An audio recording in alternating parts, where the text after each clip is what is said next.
My name is Martin Klaassen, and welcome to another interview session with the virtual lighting design community. My next guest is Mark Lien. Welcome, Mark. Thank you, Martin. Pleasure to be here. We start off with giving a bit of background of who is Mark Lien. Obviously, our viewers may not know you particularly, so if you can give a bit of a background of where you're from, what you're doing in your daily life. Sure. I'm from North Carolina. I live in the Blue Ridge Mountains, and the office for the company I work for, the Illuminating Engineering Society, is on Wall Street in New York. And I've been in the lighting industry for many decades.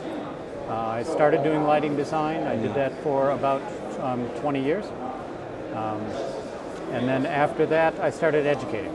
Right. And I got an offer to teach. So I started teaching product training and CEU classes at Cooper Lighting in Chicago. Okay. And eventually end up running their facility, managing that. Got a request from another company, Hubble Lighting, to set up a training center for their 29 brands. So I established that, hired a team, ran that center. Then I got an offer to go to OSRAM. Okay. So I moved to Boston and I was their director of government and industry relations for the Latin area, Latin America, and all the Americas.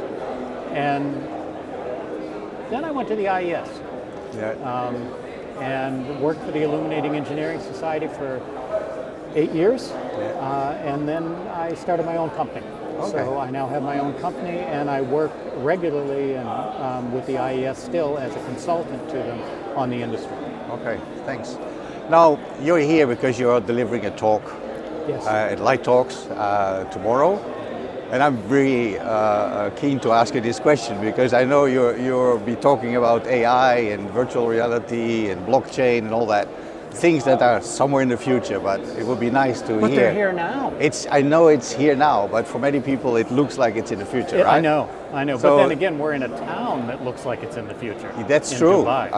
That's true. There's somewhere, say Dubai Internet City or somewhere I passed by yesterday. But yeah, tell us a bit about what it is about, what you're going to talk about in your presentation. Certainly. I'm going to give the broader perspective. We have other lighting designers on the panel that'll be talking about specifics of lighting design. But I'm going to talk about the changes, the trends in the industry that will impact all of the lighting designers. But they're broader in scope. So what you mentioned, AI, certainly. When I talk about the metaverse, that's where I think blockchain could be really useful. Blockchain currently is used now mostly for cryptocurrency. Yes. But what you can do is create a timestamp. Right. You know this, but you can put a timestamp on it. Yes.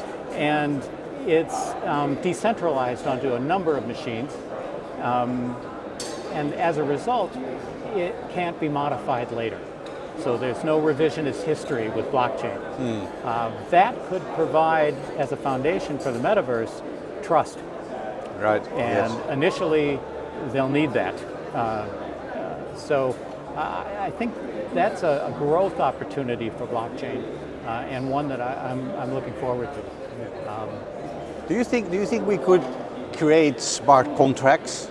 Because as a lighting designer, I have professional contracts with my clients, and I was thinking, could we go into the blockchain to make sure the client follows what we have agreed, and vice versa? I mean, it's just an off-the-cuff question. Well, there's no enforcement of that, right? So I don't know that blockchain's necessary. That, of course, is a long-term problem. We've had that of course. as long as there's been lighting designers, there's some problems with those contracts. No, I don't. Blockchain could prevent modification. How? In what sense do you think that? No, because when we have a project, we sign a contract with the client. Yes. With the terms and conditions and what needs to be done and all the steps and all that. And they may not do it. They may not do it. Comply. And this is why I'm thinking. And also then linked to that, automatic payments. Once you have reached a stage, that it automatically pays. It'd be interesting. I mean, it was just an off-the-cuff question. Conceptually, it's quite. Conceptually, there may be some use for it there in terms of how the timestamps are. Food for thought. Food for thought. Yeah. Now, this year's event has three main themes. One is innovative lighting design, the other one is sustainable future, and seamless integration is the third one. Do you have any particular thoughts about those and how they impact in your daily work? Yeah, lighting design, I think, is a fairly secure profession, even as we see the convergence of other trades with lighting, and we see that lighting is being assimilated by other companies, and there's a lot of mergers and acquisitions. They're increasing.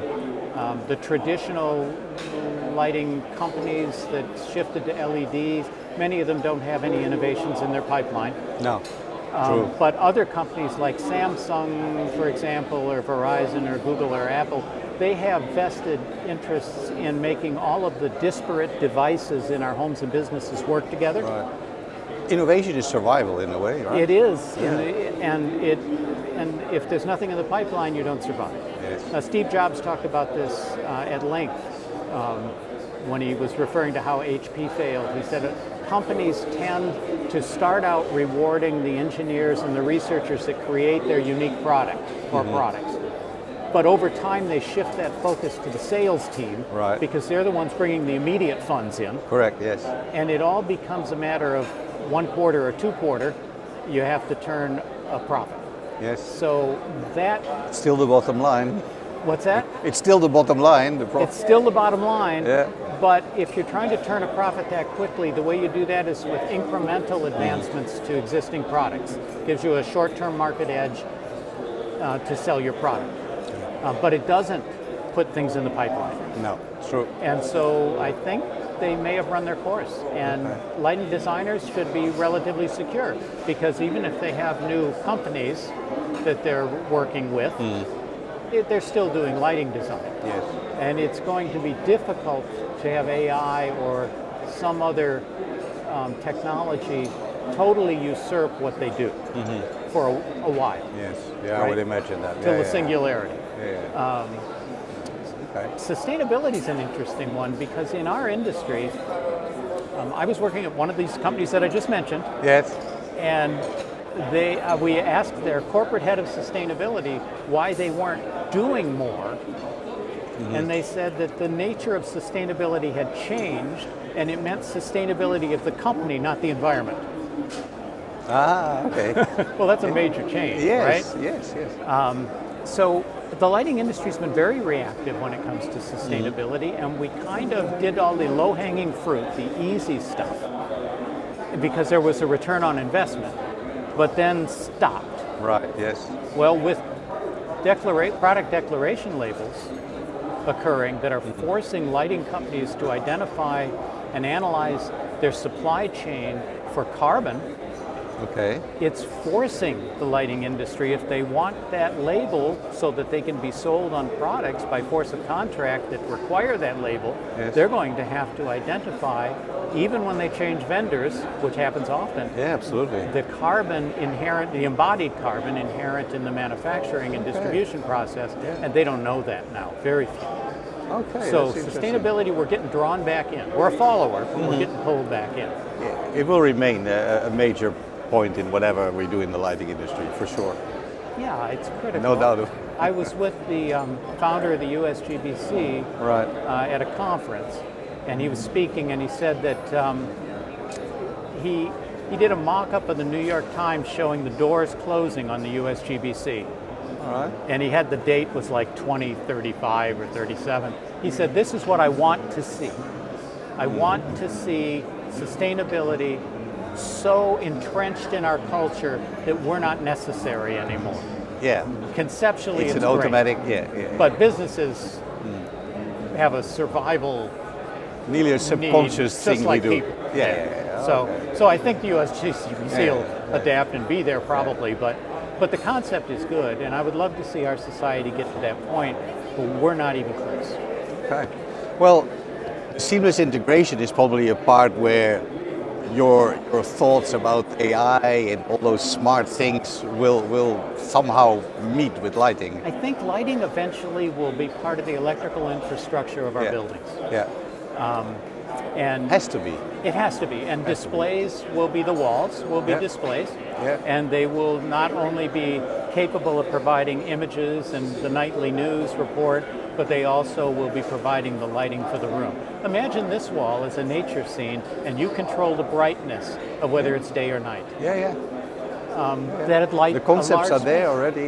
Everything's there now. Yeah. But it's at that early stage where it's very expensive. Early adopters are playing with it, but everything exists now for that technology. Absolutely. Now, I wanted to ask you also about the post-pandemic period that we're entering right now. Yeah. We all had to deal with COVID, and that has sort of drastically changed the lives of many people.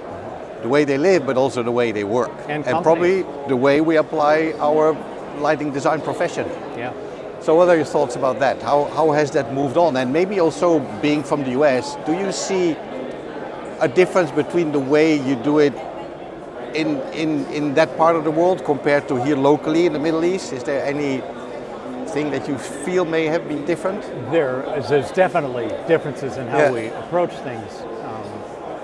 The EU has been known, for example, for some very high-end, high design products, right? Very unique, distinctive products.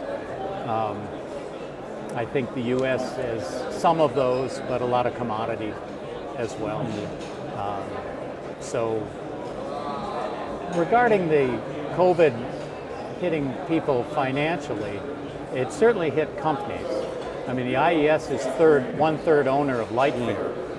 And so we took a major loss I bet for you did. several Yeah, years I running. bet you did, And IALD is in the same situation. They're one of our partners, along with the trade show organizer. It was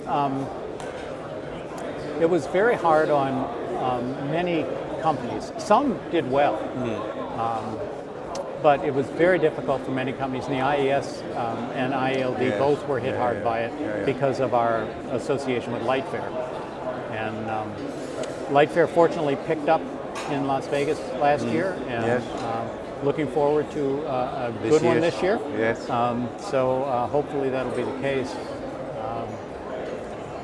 Okay, thanks for that. I would like to get your final thoughts on what drives you as a person. What is your passion? What is the thing that you feel like you would like to get out there?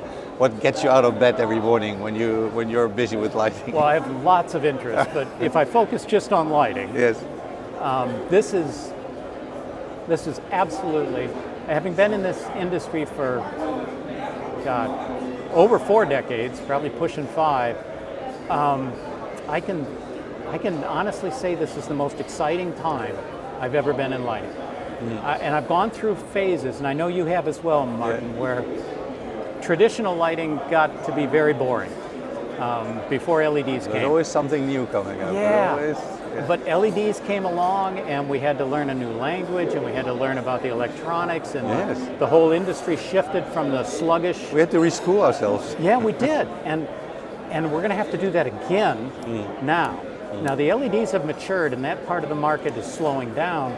But at the same time, as we converge with other trades that are in exponential growth mode, I think that that to me is very exciting and compelling. How does AI play in this? How does the metaverse play in this for the lighting industry? A lot of new things that we're learning as we go. And to me, it's just a fascinating time to be alive and in lighting. A lot of exciting things to look for. I agree. Thank you so much for sharing, Mark. Very welcome. Thank you, Martin. Thank you.